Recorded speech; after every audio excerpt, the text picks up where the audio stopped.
आकाशवाणी भोपाल से प्रस्तुत हैं प्रादेशिक समाचार।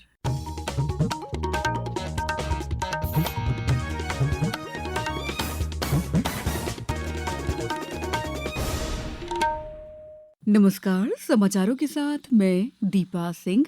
सबसे पहले मुख्य समाचार। भारत और ओमान के बीच आज होंगे महत्वपूर्ण समझौते।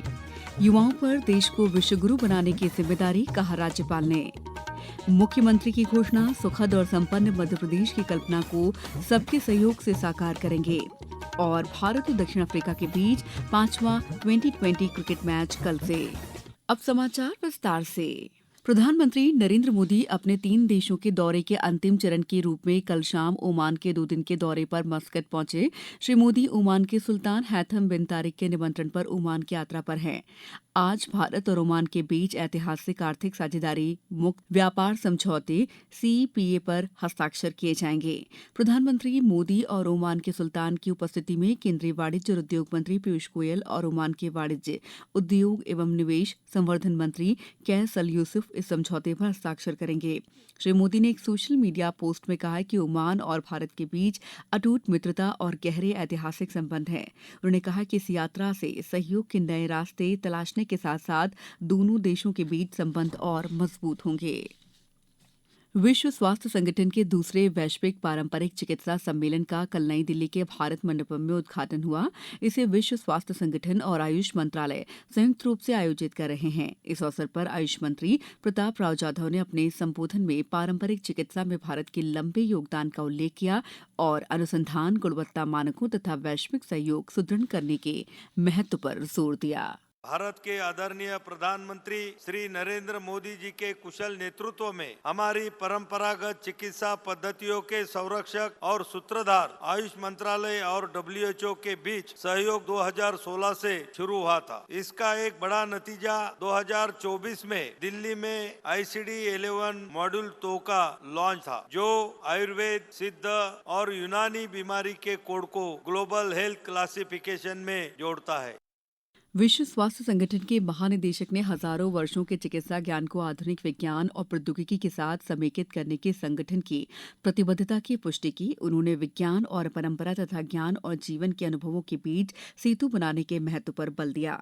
सम्मेलन में आयुष प्रदर्शनी लगाई गई है, जिसमें आयुर्वेद, योग, यूनानी, सिद्ध, सेवा रिगपा और होम्योपैथी सहित भारत की आयुष चिकित्सा पद्धति के साथ पूरे विश्व की पारंपरिक चिकित्सा पद्धतियां प्रदर्शित की जा रही है। केंद्रीय सूचना और प्रसारण राज्य मंत्री डॉ एल मुरुगन ने कहा है कि OTT कंटेंट केंद्रीय फिल्म प्रमाणन बोर्ड के अधिकार क्षेत्र से बाहर रहेगा। लोकसभा में एक प्रश्न के लिखित उत्तर में डॉ मुरुगन ने कहा कि OTT सामग्री सूचना प्रौद्योगिकी नियम 2021 के भाग 3 के प्रावधानों के तहत विनियमित होता है। उन्होंने कहा कि आचार नीति संहिता के तहत OTT प्लेटफॉर्मों को कानून द्वारा प्रतिबंधित सामग्री दिखाने से बचना होगा और दिशा निर्देशों के अनुसार कंटेंट का उम्र के आधार पर वर्गीकरण करना होगा। केंद्रीय कृषि और किसान कल्याण मंत्री शिवराज सिंह चौहान आज सदन में विकसित भारत रोजगार और आजीविका मिशन ग्रामीण की गारंटी विकसित भारत ग्राम कल्याण विधेयक 2025 पर चर्चा का जवाब देंगे।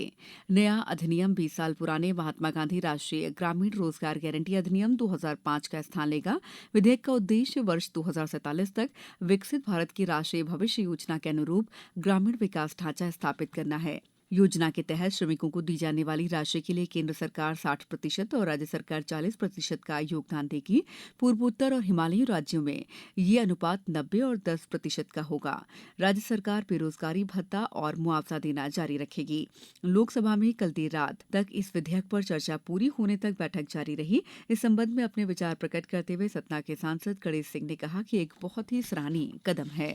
इस योजना का संक्षिप्त नाम पहले मनरेगा था, अब इसका संक्षिप्त नाम हो गया VBG राम जी, विकसित भारत जी राम जी। 2005 में UPA फर्स्ट ने जब ये मनरेगा का कानून बनाया था, उस समय पर भी मैं था और उसमें जो प्रावधान किए गए थे उस समय के लिए हो सकता है कि उपयोगी रहे हों, लेकिन जैसे जैसे ग्रामीण क्षेत्रों में आवश्यकताएं बढ़ती चली गई, मुझे लगता है कि जो काम करने में कठिनाई जा रही थी मनरेगा के पुराने कानून में पंचायत राज संस्थाओं को, उसको ध्यान में रखते हुए लगातार ये मांग हो रही थी और उनकी डिमांड भी घटती जा रही थी। और अभी 25-26 की जो रिपोर्ट है इस वित्त वर्ष, उस रिपोर्ट ने बहुत स्पष्ट रूप से कहा है कि लगभग 100 दिनों का जो काम मिला है मात्र 7.61% परिवारों को मिला है और इस वजह से इसमें सुधार की जरूरत है।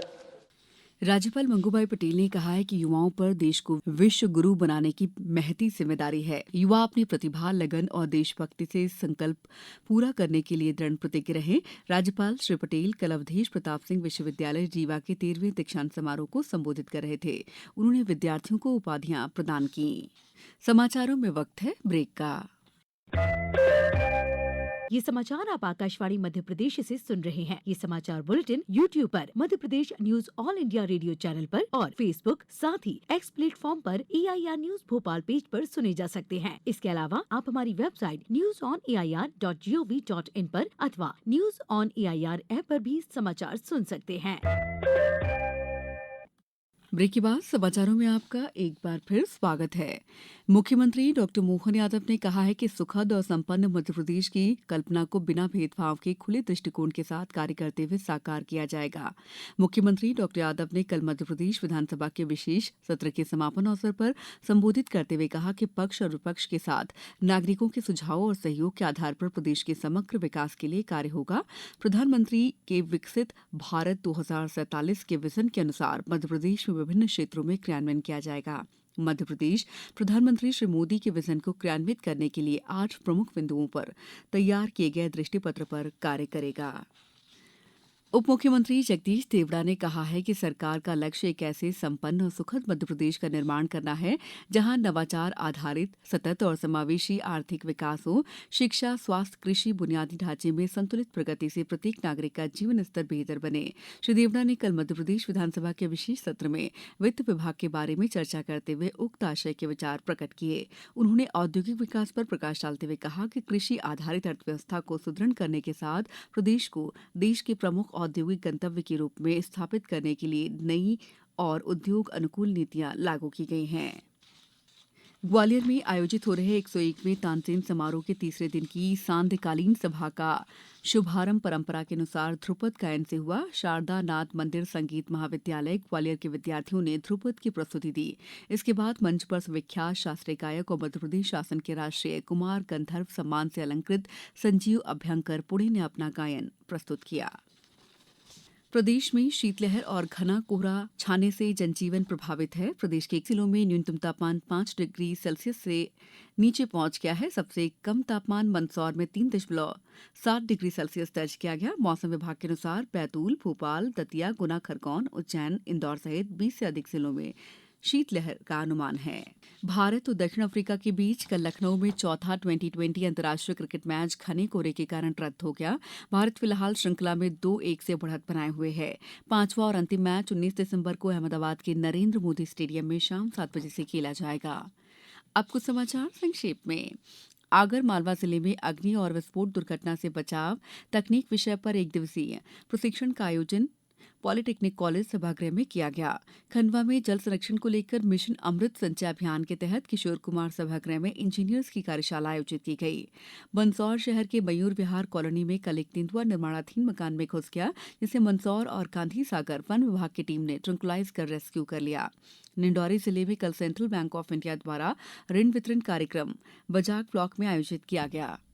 इंदौर जिले में कैंसर, लकवा जैसी गंभीर बीमारियों के लिए भारत सरकार राष्ट्रीय आयुष मिशन जन स्वास्थ्य कार्यक्रम के अंतर्गत कारुण्य प्रोजेक्ट की शुरुआत की गई है। इस बुलेटिन में बस इतना ही। अगला बुलेटिन दोपहर 2:10 पर। नमस्कार।